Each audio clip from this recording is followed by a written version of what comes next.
What is single-stream recycle? How about dual-stream recycle? Right now, Fayetteville has curb sort recycle. Which system produces better recycled materials? Which is easier to use? Which is easier for the city to do? Which requires trucks to haul recycled materials longer distances? Which is really more cost-effective? The city of Fayetteville is considering single-stream recycle instead of the current curb sort recycle. Which is really best? Perhaps this program will answer some of those questions. Good evening. I'm Louise Mann with Waste Reduction Resources. Gladys Tiffany from Omni usually welcomes people. This is an Omni-sponsored event, but Gladys had another meeting tonight, so I'm filling in for her. I'd like to thank you all for coming, and we will have two speakers tonight. Our first speaker is Neil Selden with the Institute for Local Self-Reliance out of Washington, D.C.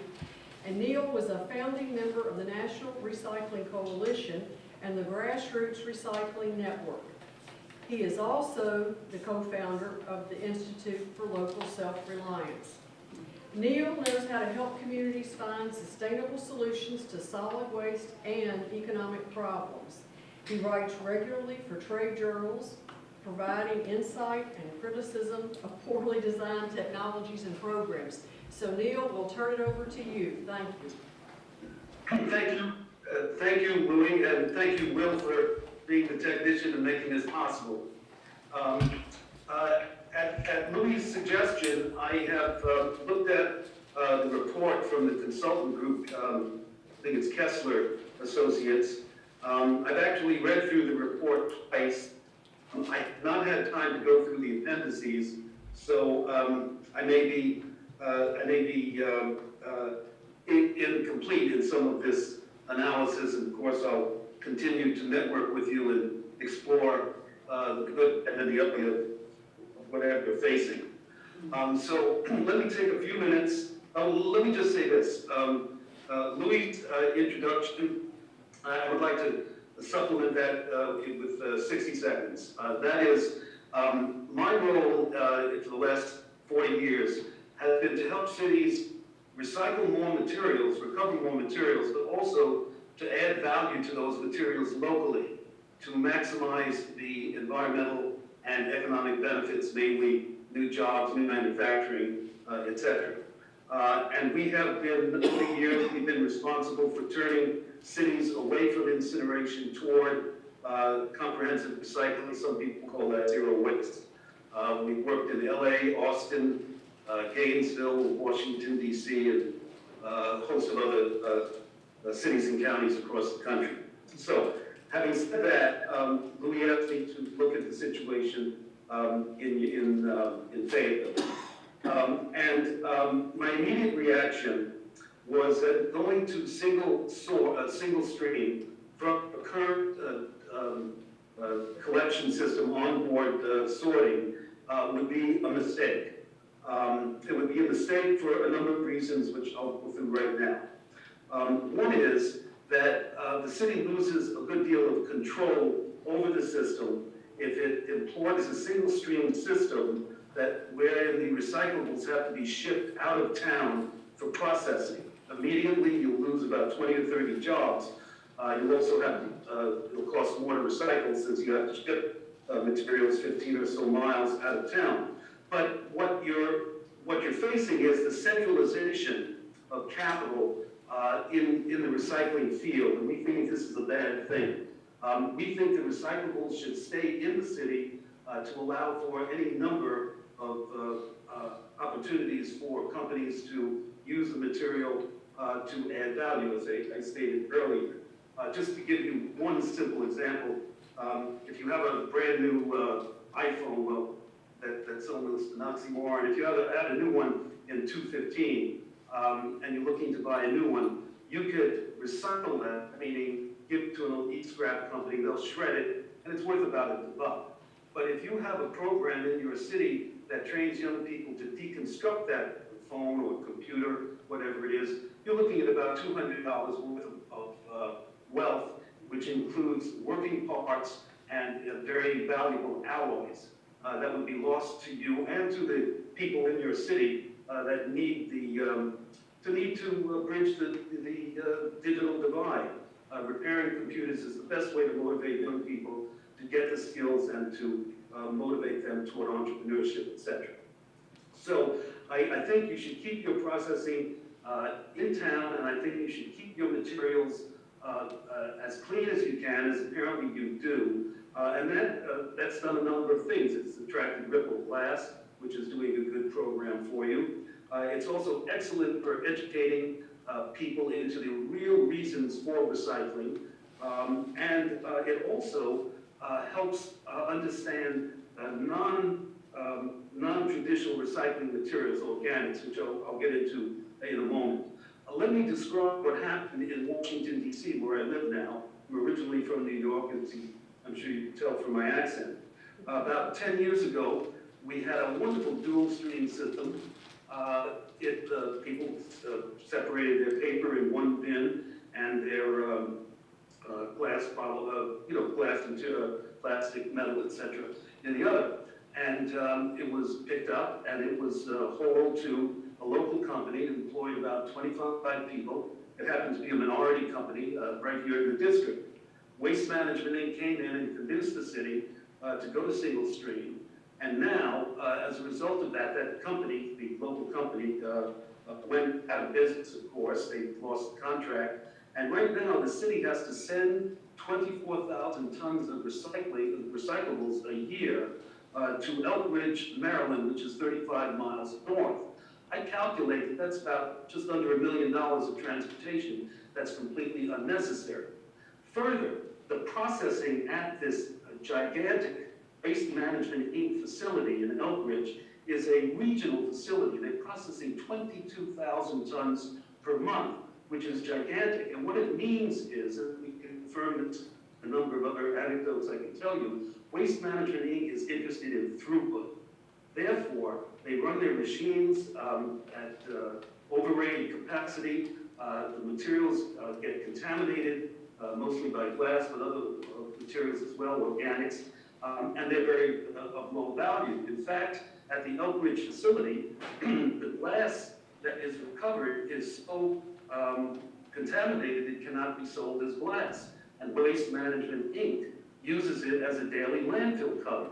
And imagine this, you folks, or we folks here in DC, our glass, which weighs 1/3 the weight of most recyclables, and we pay to get it shipped up there, and then it's not recycled, but they use it as a raw material.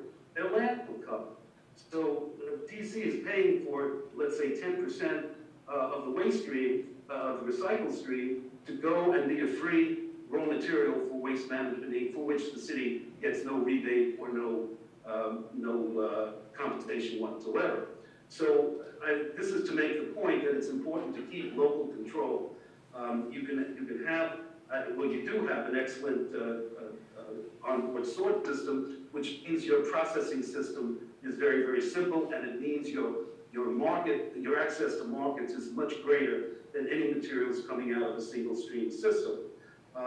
We just recently came back from California, where the solid waste manager from Sunnyvale pointed out that during these last few years, when the prices of recyclables have gone down because of energy and other issues, their materials were getting top prices throughout this last 2 or 3 year period, mainly because they had very clean materials. And prices are now coming up.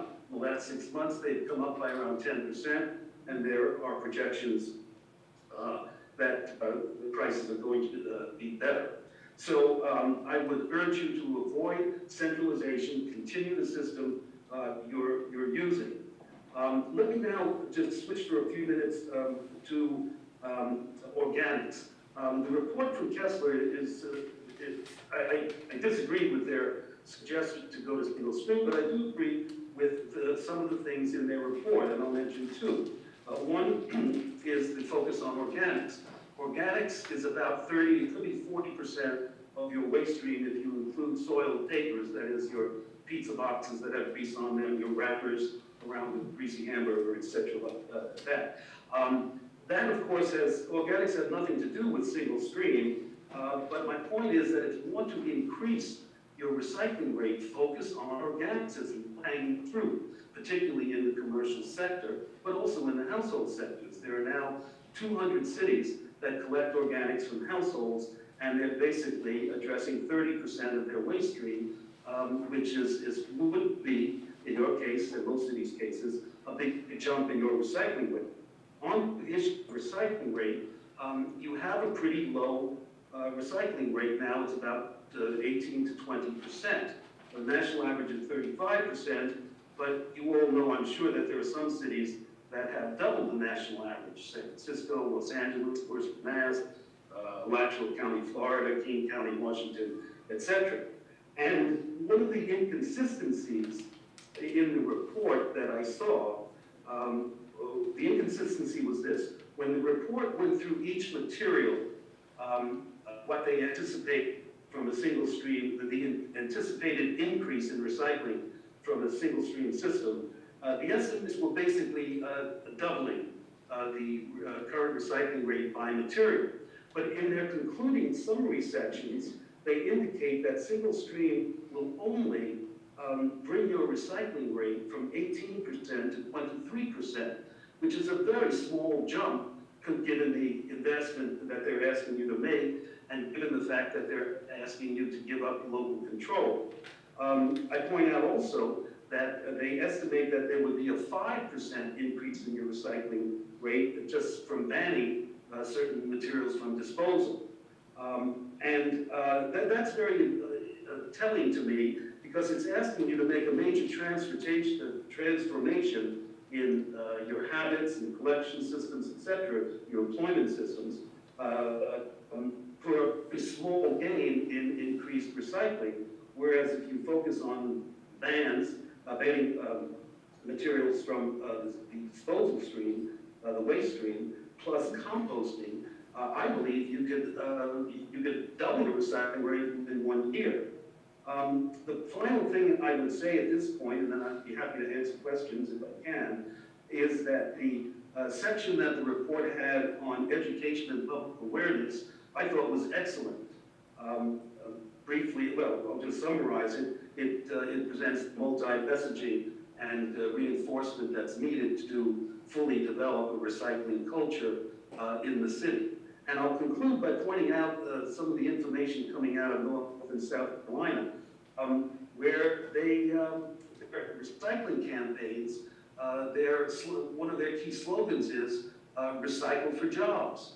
And I would urge you to increase your recycling through some of the methods that are suggested. One other suggestion is, I think your pay-as-you-throw system, we love pay-as-you-throw, we think it's the way to go, but the differentials between the long, medium, small size cans, I think is just too small to motivate people.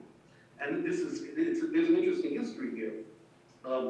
Pay-as-you-throw was first initiated in Fresno, California in the early 80s, I guess, and it didn't work. It didn't work because the differential between recycling and non-recycling was $5 a month.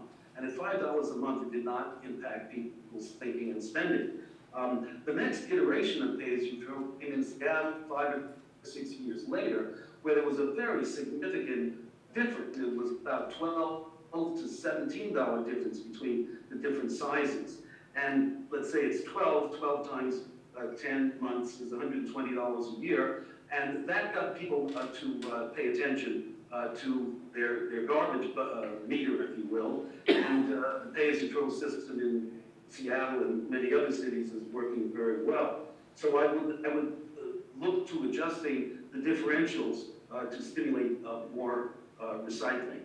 I would say this, I'm not an environmentalist, although of course I'm sensitive to environmental issues, and recycling is terrific for the environment. Composting is one of the things that can actually reverse climate change, the deleterious effects of climate change. And I would urge people to get copies of the Green County, California Compost Project, which has demonstrated that if you use compost on grasslands, you can actually reverse climate change to a great extent. Having said all of that, I would urge you to keep local control and have an active program for recruiting companies to come in and use your very clean recycled materials, clean and processed recycled materials. I think you're on the right track. I think there are good suggestions in this report, but I think before you think of redoing your system, your total system into single stream, you should try some of these other things which are less costly, such as a larger differential, focusing on organics, and beefing up your education and public awareness through the multi-messaging that the Kessler report indicates. Having said that, I would be very happy to answer questions again. Does anybody have any questions for Neil at this time? We can contact him by email later if we don't. I know. Sure. Neil, thanks a million. Everybody was writing furiously. Well, please give them my email address and phone number. Anyone who is referred by you has special status with me. Thank you, Neil. Thank you so much. We're going to try to keep you on so you can hear Susan. Oh, that would be very good. And I want to thank Will for his technical assistance. Absolutely. That was Neil Seligman from the Institute of Local Self-Reliance in Washington, D.C. Our second speaker tonight is Susan Collins with the Container Recycling Institute. She's out in California. Susan leads the Container Recycling Institute in research projects, and she works with environmental organizations, businesses, state and federal governments throughout the United States and the world to educate the public on the benefits of packaging recyclables, or, well, making packaging more recyclable. Prior to 2009, Susan was a consultant for 20 years and assisted over 80 public agencies with their solid waste and recycling programs. She holds degrees in manufacturing and engineering from Boston University, and she has an MBA from UCLA. You've probably heard Susan interviewed on NPR, or maybe you've read one of her quotes in the Wall Street Journal or the New York Times. And this is Susan Collins. Thank you, Susan. Thank you, Louise. Hello. We're glad you're here. Let's see if Will can get your slideshow going. Great. You tell me when it's up and I'll start. All right, we are on the first slide. Very good. And you can hear me well. Is that true? Yes, we can hear you pretty well. Terrific. If I need to speak up, you just let me know. All right, you just give me a heads up when you change slides. Okay, we'll start with the first one. This slide just shows our mission statement. That our mission statement is we are striving to make North America a global model for the collection and quality recycling of packaging materials.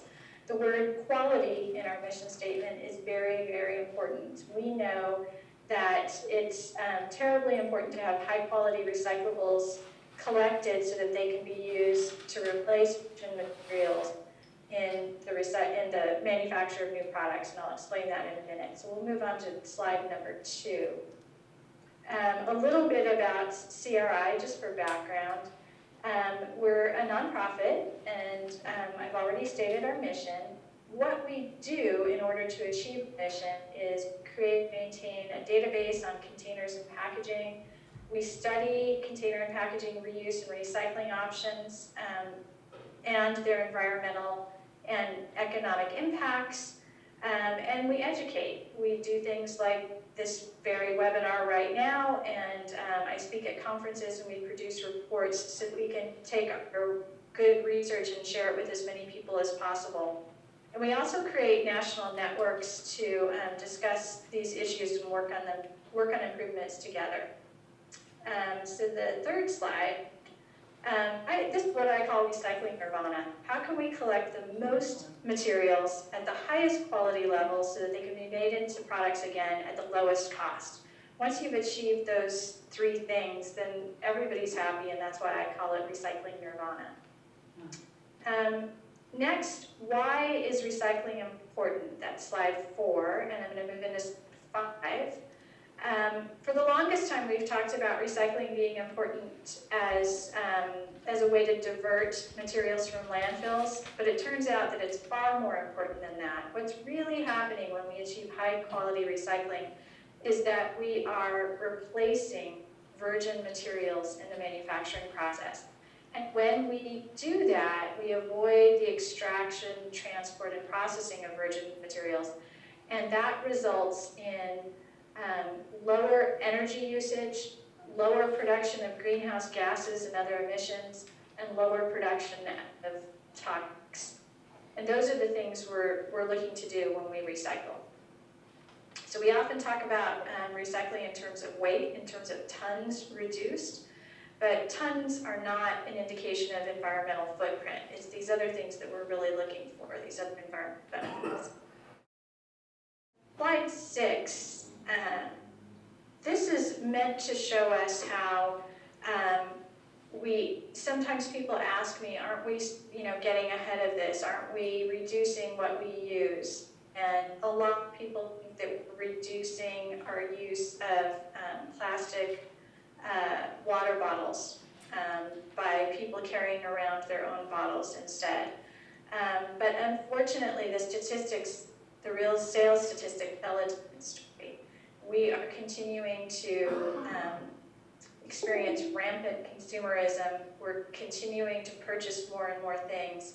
And the issue of bottled water is one where it is a product that back in 1996, it was a product that hardly existed. When you talked about beverages, it was a very, very small category of the beverages sold. So this chart shows that in 1996, we purchased 2.8 billion bottles of water. And I know billion is something that's hard for us to wrap our minds around at all, and that's billion with a B. And it's hard to imagine a billion of anything. But back then, in 1996, it was mostly Perrier and Evian bottles. But now bottled water has become ubiquitous, and in 2014, we actually consumed 59 billion bottles of water. So in that 20-year period, we experienced like a 24-fold increase in the consumption of this product. So moving on to the next slide.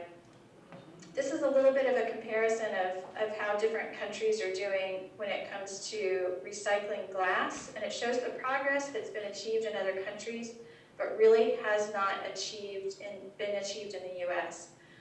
We find that throughout Europe, by the implementation of best practices and new recycling policies and their packaging directive, countries in the EU have experienced anything from a 1% increase in glass recycling, which is very much on the small side, to all the way to a 39% increase, or in the UK, or 44% increase in Ireland.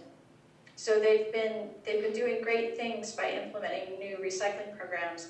And unfortunately, you'll see at the very bottom of that chart in the US, our glass recycling rate didn't change at all in this 15-year period. So next, I'm going to talk a little bit about single-stream recycling. Our research in single-stream recycling started in 2009. That was when we released the report. So this is a picture of the cover of the report on slide 8. It's called Understanding Economic and Environmental Impacts of Single-Stream Collection Systems. And so next I'm going to show you some of the findings of that report. We've continued to do additional research since that report. So here on slide 9, this is the major finding. In the average single-stream collection program, if you collect 100 tons of recyclables at the curb, on average, 75 tons will actually be recycled into new products, and most of the rest will be landfilled. Susan? So that means, yes? Excuse me for interrupting, but I want to explain something here. What your picture shows is an 18-gallon bin, and that's what we use right now for our curb sort program. People in Fayetteville, when we think of single stream here, we think of a rollout cart. And I'm not correcting your slide, I just want to be sure people in Fayetteville realize that what you're showing would be dumped into a single compartment truck. That single stream is about a single compartment truck. We could put wheels on that curb sort container and wheel it out to the curb and still do curb sort. So thank you for letting me interject that. Materials recovery facility, and here in Fayetteville, our MRF is down on 15th Street. And because we use curb sort, all they're having to do down on 15th Street basically is bale up all the paper into paper bales and bale the aluminum into aluminum bales. In a single stream MRF, those plastic containers and paper would be together.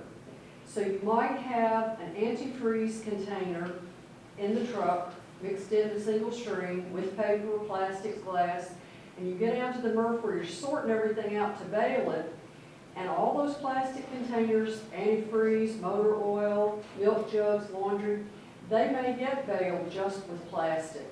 And the paper may be baled just with paper. But if you've got antifreeze and other different liquids in that paper bale, it's got secondary contamination. It's a chemical contamination. And then what Susan and them have been doing studies on also are like when, metal cans get run over by the forklifts and they slide into the paper bales. One of the handouts I have here tonight shows secondary contamination. It's a big paper bale and a man is standing beside it. And it says, if inspectors find more than 5 non-paper items protruding from any one side of the bale, it is rejected. And this is from an article in the Washington Post on 6/20/2015. So I just wanted people to understand that a MRF is a materials recovery facility, and our MRF in Fayetteville is baling material that got sorted at the curb. Thank you. So I'm going to show some pictures because this really tells the story more than our words can tell the story. Slide 11 is deposit versus single stream glass. And when I say deposit glass, I mean that people are bringing the materials to a redemption center in those states that have container deposit laws. But it's also true that places that have drop-off facilities where they separate out their glass, it looks just like this as well. So there are different ways to collect your glass and have it be very clean and separate from other materials. And that's what you see on the left side of this slide. On the right side of that slide, the first time I saw that pile, I thought it was the residual pile, the pile of trash that had been cleaned out of the glass. And the man who was giving me the tour actually told me, no, that's glass from single stream curbside. And then he took his steel-toed boot and he ran it through the pile, and I could hear it. It went ting, ting, ting. I could hear the glass clinging against each other. And to be fair, I will say that in the truck as it's being transported, glass does sort of fall to the bottom of the pile, and the plastic and paper, the lighter fractions, sort of float up to the top. So you're seeing more paper and plastic here than is really in the pile all the way through to the bottom. But I think you can also really get the point by looking at this photograph that there's an awful lot of stuff in that pile that is not glass. And that means that they have to use a lot of expensive equipment and sometimes run the material through a couple of times in order to get a really, really clean glass stream. Because eventually, the point of this is for the glass to go to a glass furnace, and it should be very, very clean material when it enters that furnace. Next, I'm going to show a couple of pictures of incoming material paper mill. So slide 12 is our first one of incoming material at the paper mill. And again, to be fair, this isn't a picture of the entire pile of paper. This is, I took a picture of the edge because I wanted to show the contamination that was coming in. But you get the idea here. I see a milk jug there, and I see some plastic bags and the plastic shrink wrap that goes around a case of bottled water. And all of those materials are contaminants to the paper mill, and they literally clog up the process. So I'll show you another one of those photos. Slide 13 is incoming material, the second incoming material of the paper mill. And a couple notable items here are the plastic water bottle and a couple of aluminum cans. And this is such a tragic situation because the consumer who recycled these things put them in their single-stream recycling bin expecting their aluminum can to be recycled. And the paper mill purchased all of this paper expecting that they were going to get nothing but paper. So the consumer's disappointed, the paper mill is disappointed, and somewhere down the line the aluminum smelter is disappointed because they really want to use aluminum, but they're not getting all of their aluminum. 1 out of every 6 cans that goes into a single stream facility ends up in the wrong bale. When it ends up in the wrong bale, it's lost. It will get all kinds of paper sludge stuck to it, and it will go to the landfill. So the last slide, number 14, is more paper mill contamination. And at this point, the paper has been through the process that looks like an enormous washing machine, and it's been pulped. It turns into something that looks like paper sludge, and it gets pushed through the screens, and the items that don't go through the screens are right here. So these items get stuck on the screen, which is good. You want to screen them out because they're not paper. But another sad thing about this is that the paper mill sludge, in other words, stuff that is perfectly good that could be made into paper again, gets stuck to all this plastic and metal.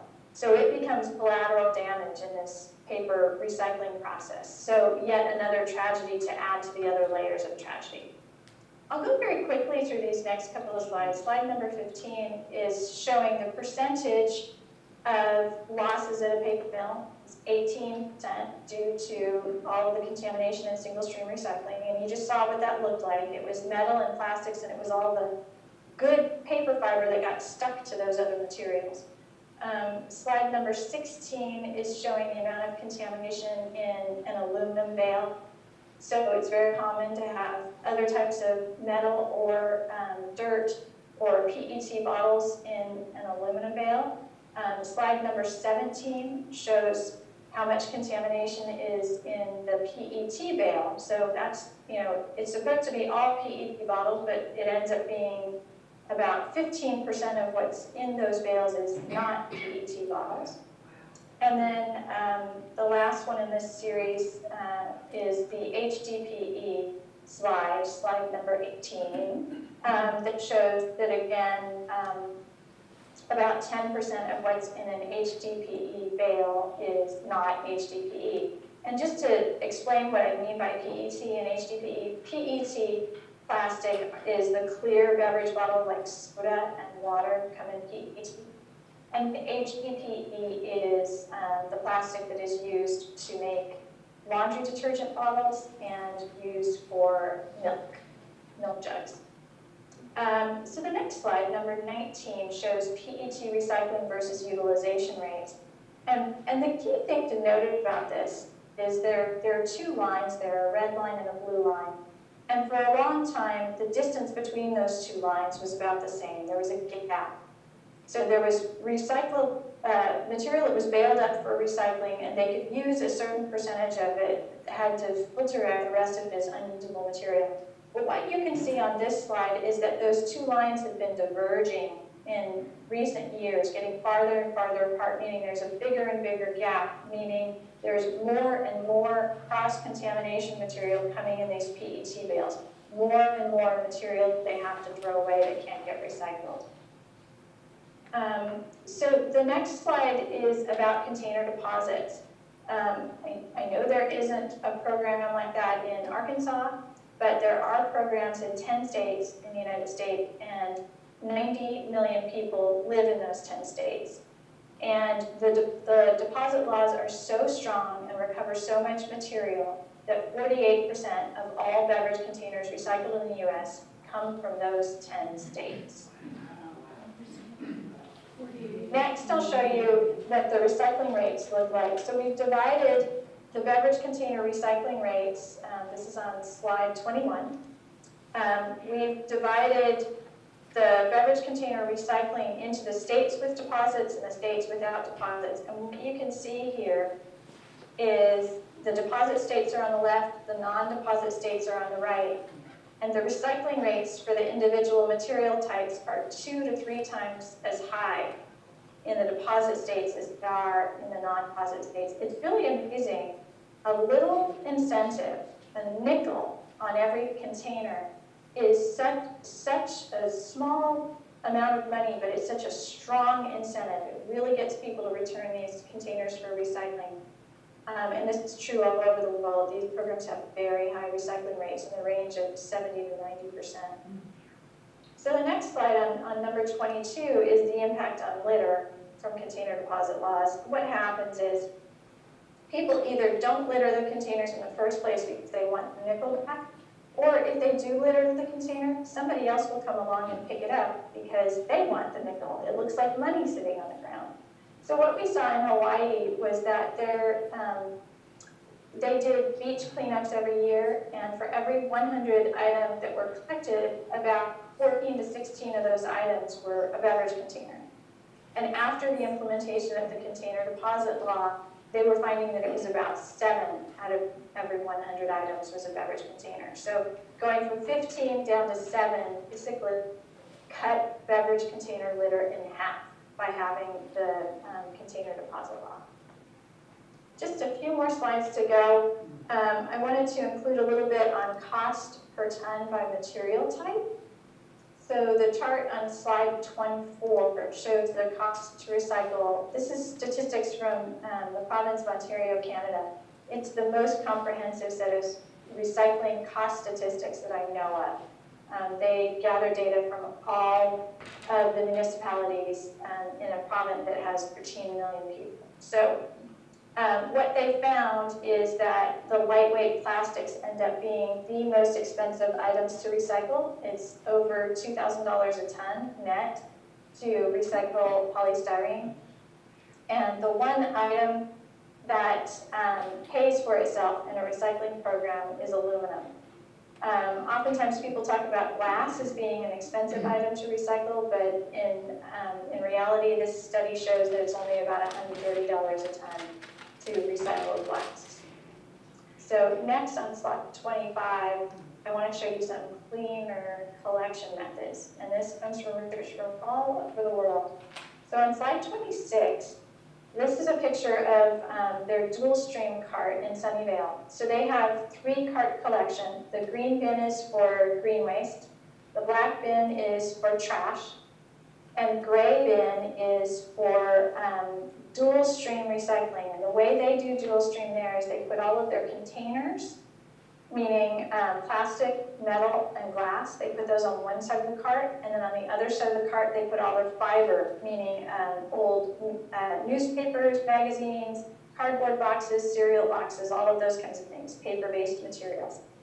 And then on the side you can see that they also do used motor oil collection in that city as well.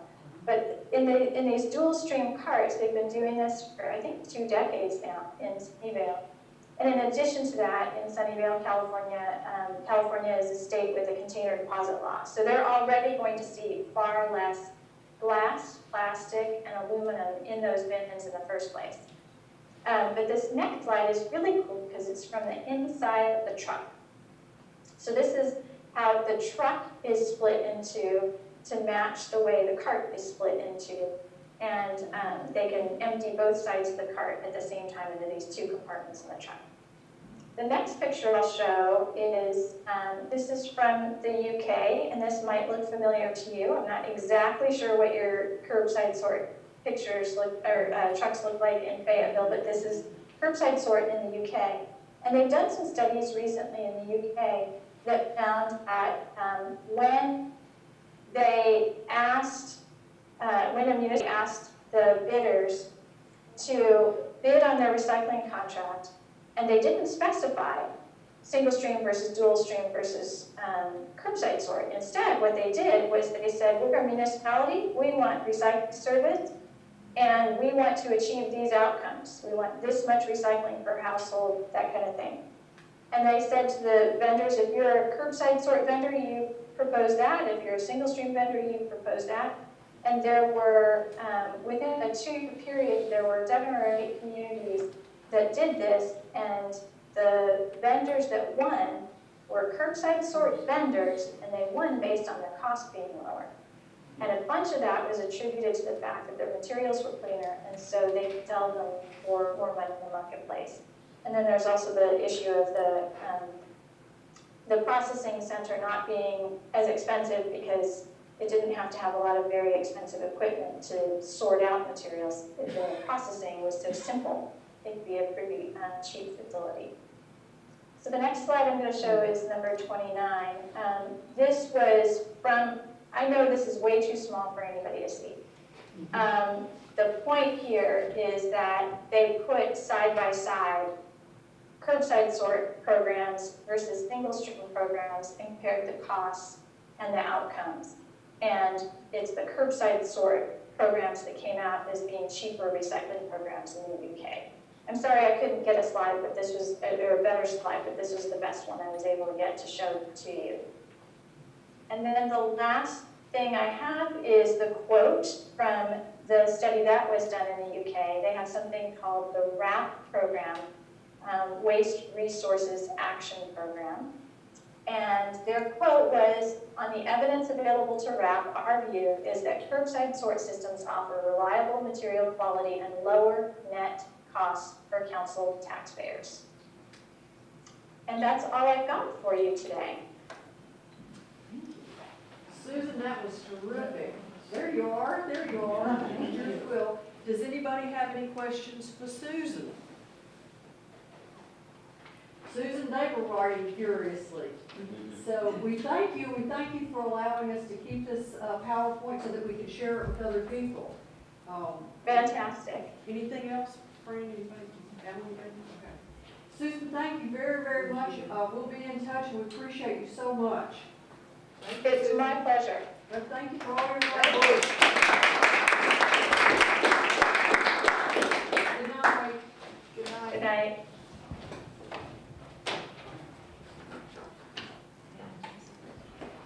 Thank you all for coming and